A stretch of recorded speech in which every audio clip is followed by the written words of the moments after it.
Salam olahraga, video kali ini kita akan bahas ya, karena banyak sekali pertanyaan ke saya, yang WA ke saya, Bang, peluru GO3 itu bisa menembus kulit atau tidak ya, kalau kita tembakan ke anggota tubuh, baik itu di unit springan, di unit yang lain juga.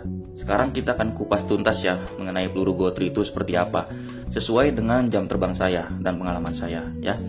Kita bahas dulu di mainan, karena di sini saya pada dasarnya hanya jual mainan, kita nggak jual airgun, kita nggak jual yang versi gas dan sebagainya. Kita hanya jual yang safety, mainan spring yang sudah kita full upgrade, kita cat, kita perbagus ya, baik itu akurasi, powernya, dan lain-lain. Ini ya, kira-kira seperti ini. Buat teman-teman yang pesen, silakan WA 082257283463 ya. Kita ready barangnya. Oke, atau via marketplace, silakan cari di Tokopedia ataupun Shopee. Nama toko kita MS Group Store ya. Kita bahas dulu. Ini versi mainan. Ini seri Black Mamba. Dan ini di sini bisa dilihat ya, ini SNI. Oke, sebentar. Nah, coba lihat dulu. Nah, ini ya, ini SNI. Ini memang mainan ya, mainan anak-anak yang sudah kita perbarui. Oke, ini saya singkirkan. Kita langsung bahas ya. Nah, ini barangnya. Menggunakan magazine. Oke ya. Jadi kalau ada pertanyaan, Bang, ini bahaya nggak kalau kita pakai BB metal? Kalau ini dipakaikan BB metal, sama sekali tidak bahaya. Kenapa? Sangat low AVS, karena ini hanya mainan. Oke. Jadi paling bisa dipakai buat akurasi aja, karena kita sudah upgrade dengan maksimal. Ini buat akurasinya bagus ya, buat sebatas shoot kaca oke ya, untuk seru-seruan dan melatih konsentrasi. Tapi kalau untuk tembus kulit, nggak mungkin kalau mainan ya. Mainan sudah pasti tidak bisa dianeh-anehkan, baik itu tembus kulit, untuk apapun ya. Jadi ini hanya mainan, gunakan selayaknya mainan. Oke. Lanjut, kita bahas mengenai peluru nih ya. Ini mengenai mainan yang saya jual, sudah saya bahas. Ini mainan SNI, ini legal di Indonesia. Ini bukan senjata, bukan airgun ya. Oke ya, kita langsung bahas di pelurunya. Yang pertama kita bahas GO3. Nah ini, kebetulan saya hanya ada yang baja silver made in Japan, warnanya ini ya, warna besi. Saya lagi nggak ada yang warna tembaga, yang kuning tembaga itu. Kita bicara soal bisa masuk kulit atau enggak. Untuk di mainan nggak mungkin ya, karena itu memang low AVS. Nah, sekarang kita bahas kalau airgun gimana, Bang? Airgun menggunakan peluru GO3 seperti ini, kaliber 6 mili ya ini. Kira-kira bisa nggak ditembakkan masuk ke kulit? Nah, jadi saya bahas di sini tergantung dari FPS airgun itu sendiri ya teman-teman. Jadi nggak pasti masuk juga. Kalau memang airgun masih belum full upgrade total amat, masih upgrade standar kalau kata rekan saya, itu bisa masuk bisa tidak, tergantung jarak ya. Malahan kadang-kadang dia drop powernya. Jadi tergantung dari airgunnya, seberapa bahaya FPS-nya, powernya, impact-nya dan sebagainya ya. Jadi kalau peluru ini, kalau misalkan dipakaikan di airgun yang sudah APS besar banget, sudah upgrade ekstrim, mungkin bisa masuk.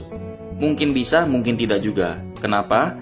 Karena basically ini pelurunya bulat ya. Oke, kelihatan? Kenapa saya bisa bilang bisa iya, bisa tidak? Jadi tergantung dari arah kita nembak. Arah kita nembak sama bagian apa ini tembak. Misalkan di bagian kulit mana. Tapi di sini saya nggak sarankan tembak-tembak kulit ya. Ini kita hanya menjawab pertanyaan aja. Karena memang di KTS-KKJ itu nggak diperbolehkan menembak manusia. Baik itu di airgun, di mainan spring, semua nggak boleh. Hanya kepentingan olahraga. Jadi jangan disalahgunakan buat tembak-tembak kulit ya. Untuk maksud tertentu dan maksud apapun juga. Karena memang diperbakin aja itu nggak boleh ya. Untuk nembak-nembak makhluk hidup. Ini hanya sebatas buat olahraga. Jadi kalau di springan ini sama sekali nggak bahaya, nggak akan masuk kulit ya. Kalau springan aman. Maka dari itu saya di sini hanya jual yang aman untuk olahraga aja. Kalau untuk airgun, tergantung dari airgunnya, berapa FPS-nya, berapa powernya gitu teman-teman.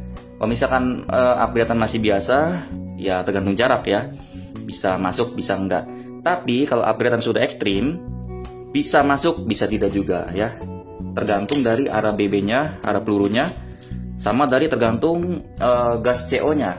Gas CO-nya itu merek apa, terus juga sudah berapa kali tembak, itu ngaruh ya. dan tentunya upgradean ya. Terus bisa juga ngaruh dari tembakan. Nah, misalkan ini anggap airgun ya. Nah, jadi teorinya kalau airgun itu di gas pertama pasti dia kencang powernya. Tapi kalau sudah kedua, ketiga, keempat itu sudah turun ya otomatis. Jadi kalau kita tembaknya juga kita tembak beruntun, misalkan contoh boom boom boom boom boom gini, otomatis tembakan kedua itu power low, ketiga lebih low lagi. Kenapa?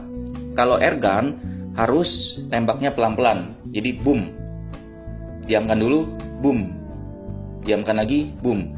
Nah itu baru bisa mendapatkan power yang maksimal ya. Kalau kita tembaknya bertubi-tubi seperti ini, nah itu power kedua, ketiga dan seterusnya itu nggak akan bagus, nggak akan sebagus yang pertama. Oke, sampai sini jelas ya. Tapi bicara masuk atau tidaknya, ya bisa iya bisa tidak. Kenapa? Di sini saya jelaskan ya logikanya. Ya ini karena peluru airgun atau BB ya, BB kita istilahnya BB, dia bulat.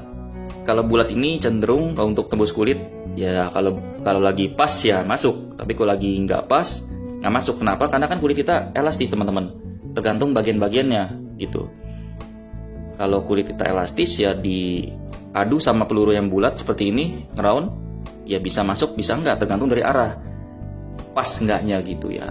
Oke ya, ya kita sampai sini ada gambaran. Jadi bisa masuk bisa nggak ya, tergantung dari arah. Kenapa? Karena pelurunya bulat, ini nggak tajam pelurunya ya. Oke, sekarang kita bahas kalau misalkan yang sudah pasti tembus ke kulit, seperti apa pelurunya? Mimis.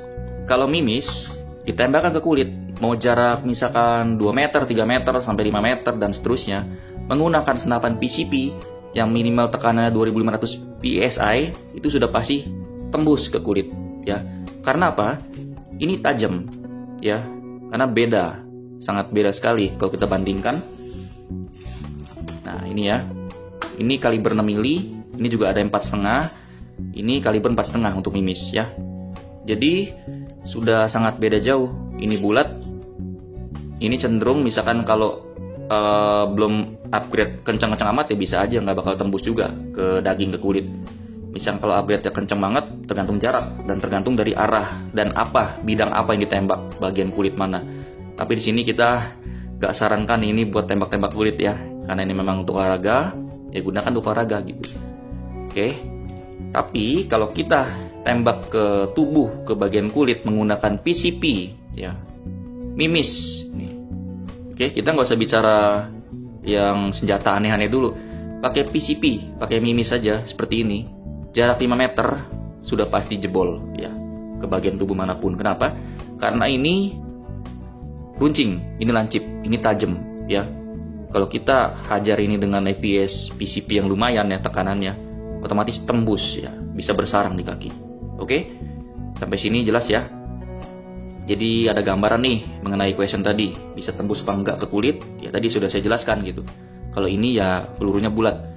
Jadi cara buktikannya teman-teman gini, misalkan kalau ada yang punya airgun nih, teman-teman silahkan pakai botol aqua kosongan, tutup kencang, taruh di jarak 5 meter, tembak pakai gotri tanpa diisi air ya, itu pasti nggak akan tembus gotrinya.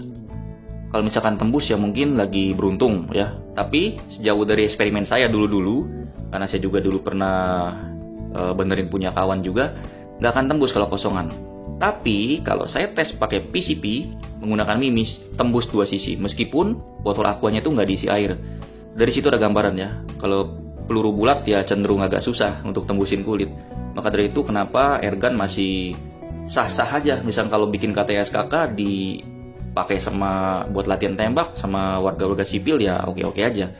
Tapi saya di sini nggak jual ya. Di sini saya jual mainan yang sudah saya sempurnakan. Dan itu lebih menarik dari airgun, lebih aman, lebih hemat, lebih safety. Oke ya, cukup ya. Semoga ada gambaran. Dan ini hanya sebatas mainan semuanya. Mau itu mainan, airgun, GPP dan sebagainya itu jangan disalahgunakan, apalagi pakai buat nembak-nembak ke anggota tubuh ya. Itu sebenarnya sudah nggak boleh.